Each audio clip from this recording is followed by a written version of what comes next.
नमस्कार, मी अर्चना गावकोटच्या रेसिपी या चॅनलवर तुमचं स्वागत. आज मी तुम्हाला छान अशी वांग्याची चटणी दाखवणार आहे. तर इथे मी छान असे वांगे घेतलेले. तर इथं एवढं अर्धा कट करून टाकायचं आणि वांग्याच्या अशा उभ्या फोडी करून घ्यायच्या. पूर्ण व्हिडिओ पहा. रेसिपीला सुरुवात करू. हंड्यामध्ये तेल, बारीक कट केलेला कांदा व्यवस्थित परतून घ्यायचा. यामध्ये बारीक केलेलं लसूण, गॅसची आच कमी करायची. आता एकदम मंद वांग्याची फोड टाकायच्या. व्यवस्थित असं मिक्स करून घ्यायचं. यामध्ये टमाटर मिक्स करून घ्यायचं.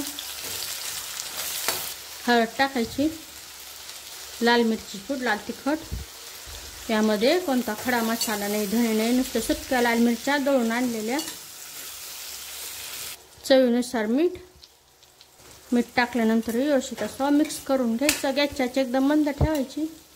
यावर आता झाकण ठेवायचं आणि काही सेकंदांनी मिनिटांनी असं झाकण उघडायचं आणि पूर्ण असं हलवून घ्यायचं. म्हणजे टमाटर टाकलेलं आहे त्यामध्येच वांगे हे शिजून जातं. मंद आचेवर शिजून घ्यायचं. अधूनमधून हलवत राहायचं. इथं 2 मिनिटं सुद्धा लागलेले नाही. तो वांगे एकदम छान असे गाळ शिजलेले. पाणीचा अजिबात वापर केलेला नाही. असं बारीक करून घ्यायचं. ते वांग्याचं भरीत करताना जसं बारीक करतो तसं बारीक करून घेतलेलं आहे. फक्त 2 मिनिटातच तयार होती ही चटणी. यामध्ये आवडीनुसार भाजलेल्या शेंगदाण्याचा कूट टाकल्यानंतर व्यवस्थित असं मिक्स करून घ्यायचं. यामध्ये बारीक कट केलेली कोथिंबीर. गॅस बंद करायचा. व्यवस्थित अशी मिक्स करून घ्यायचं. छान अशी वांग्याची चटणी तयार झालेली. तेही कोणता मसाला न वापरता. तर नक्की बनवा.